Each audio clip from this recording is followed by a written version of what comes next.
Hello, hello, mình là Khang ạ. Mình kêu emပြန်လိုက်ကြိုးဆိုလိုက်ပါတယ်။ကျွန်တော်ဒီနေ့ view လေးမှာဆိုရင်တော့ကျွန်တော်ဒီ giveaway page ခြင်းတဲ့အခါအလွယ်တကူပေးလို့ရအောင်ဒီ Facebook နဲ့ YouTube မှာ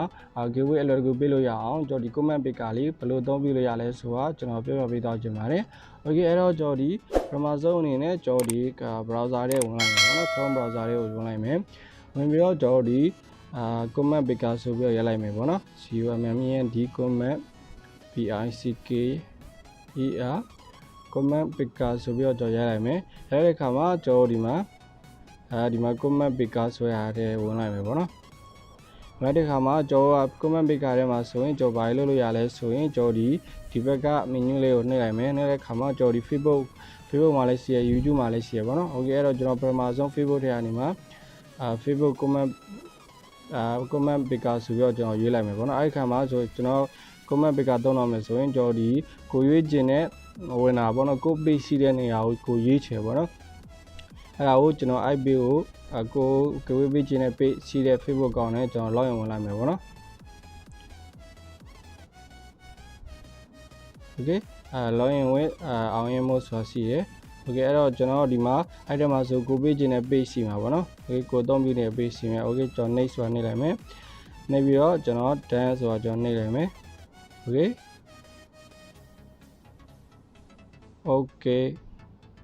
select post အဲ့ဒီမှာကိုဝေးလောက်ထားတဲ့ post တွေရွေးလိုက်ပါနော် Okay အဲ့ဒီပြီးတော့ကျွန်တော်တို့ post ကိုရွေးပြီးသွားပြီအဲ့ဒီမှာကျွန်တော်ဒီလူရောက်က comment နှခါမှန်းထားရဆိုရင်အဲ့လိုအားမျိုးကြီးပါမလာအောင်ကျွန်တော်ဒီမှာ filter duplicate user ဆိုတာကျွန်တော်ရွေးလိုက်မယ် Okay 0ပေါ့နော် maximum amount friend in one comment ပေါ့နော်အဲ့ဒါကိုကျွန်တော်0ပဲထားလိုက်မယ်user show here like တဲ့ပို့ပေါ့နော်မိတ်ဆွေရဲ့ giveaway ထဲမှာ post ကို like လုပ်ထားရမယ်ဆိုတဲ့ဟာမျိုးရွေးချင်တယ်ဆိုရင်ဒီမှာ user show here like တဲ့ post ဆိုပြီးတော့မိတ်ဆွေရွေးလို့ရတယ်ပေါ့နော်ဒီအဲ့ဒါပဲမရွေးချင်ဘူးဆိုရင်ကျွန်တော်ဒီ comment နဲ့ဘယ်သူမှဆို giveaway ထဲမှာပါလို့ရတယ်ဆိုရင် okay filter duplicate user ပဲရွေးထားပြီးတော့ကျွန်တော်ဒီမှာ comment ဘယ်နှခုရှိလဲဆိုတော့ကျွန်တော်စစ်မယ် okay get comment ဆိုတော့ကျွန်တော်နှိပ်လိုက်မယ် Okay comment နှစ်ခုပဲရှိရပါတော့ Okay အဲ့ဒါတော့နည်းလုံးတယ်ပေါ့နော် comment နှစ်ခုပဲရှိတယ် comment နှစ်ခုပဲရှိတယ်ဆိုတော့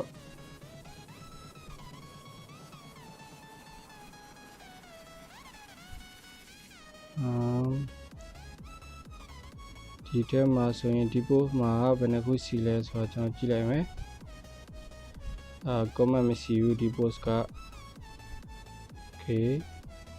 အဲ့တော့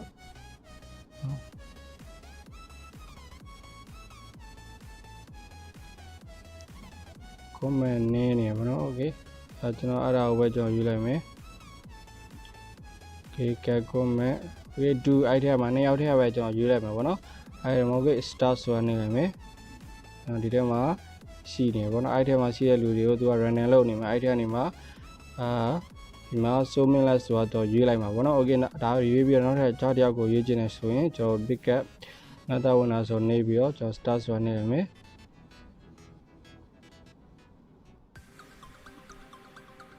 Okay ဒီတယောက်ပဲရှိရပါတော့တယောက်ပဲရှိရဖြစ်တဲ့အတွက်ကျွန်တော်ရွေးလို့မရတော့ဘူးပေါ့နော်ဒီနှစ်ယောက်ထဲပဲပြန်ပြနေရပါတော့ Okay ကျွန်တော် start ဆိုတာနှိပ်လိုက်မယ်သူကနည်းနေရပါတော့သူကနည်းတဲ့အတွက်ဒီအားပဲရှိတယ်ပေါ့နော် Okay အဲ့တော့ include comment reply အောင်ပါကျွန်တော်ရေးလိုက်မယ်အဲ့ဒါဆို၄ခုရှိတယ်အဲ့ဒါ start ပြန်နေကြည့်မယ်အဲ့ဆိုကျွန်တော် page name မှာပါလာပေါ့နော် include comment reply ဆိုရင်ကျွန်တော်ကို comment ပေးသလိုပဲဖြစ်နေရပါတော့ Okay အဲ့ဆိုရင်အဲ့တော့လူများရင်များသလိုပိုးရတယ်ပေါ့နော်ပို့ပြီးရွေးလို့ရတယ်ကျွန်တော် example ပဲဥပမာပဲပြရပါတော့ကြည့်ပြီးတော့ကျွန်တော်ဒီ Facebook page ဆိုရင်ရသွားပြီပေါ့နော်ကျွန်တော်နောက်တစ်ခါကျွန်တော် YouTube ပါပေါ့ YouTube မှာ giveaway ပေးတဲ့သူတွေအတွက်ကျွန်တော်ဒီမှာ YouTube နဲ့ comment picker ဆိုတော့ကျွန်တော်နှိပ်လိုက်မယ် YouTube ဆိုရင်တော့ကျွန်တော် login ဝင်ကြမလို့ဘူးကိုယ့်ရဲ့ video link ကိုရွေးလိုက်ရုံပဲပေါ့နော်ကြည့်တော့ကျွန်တော် video link ကိုရွေးလိုက်မယ်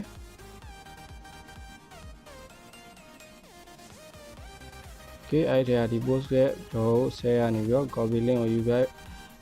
ဒီ video link ဆိုတာနေမှာကျွန်တော် paste လုပ်လိုက်မယ်ပေါ့နော် Okay အဲ့လို paste လုပ်လိုက်ပြီးတော့ကျွန်တော် filter duplicate user ဆိုတာကျွန်တော်နှိပ်လိုက်မယ်ပြီးတော့ကျွန်တော်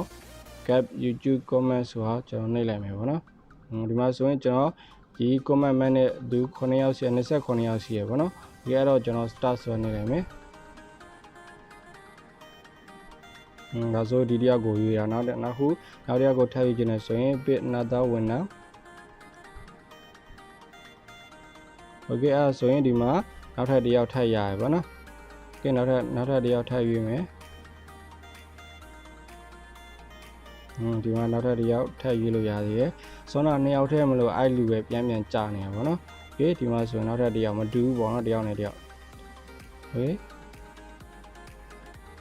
ဒီမှာဆိုတယောက်ပေါ့နော် okay အဲ့ဒါဆိုရင်ကျွန်တော်ဘယ်လိုသုံးလို့ရလဲဆိုတော့မရှိဘူးတီးသွားပြီလို့ထင်တယ်ပေါ့နော် okay အဲ့ဒါဆိုရင်ကျွန်တော်ဒီနေ့ view လေးကိုကျွန်တော်ဒီလောက်ပဲရက်လိုက်ပါမယ်အားလုံးကျေးဇူး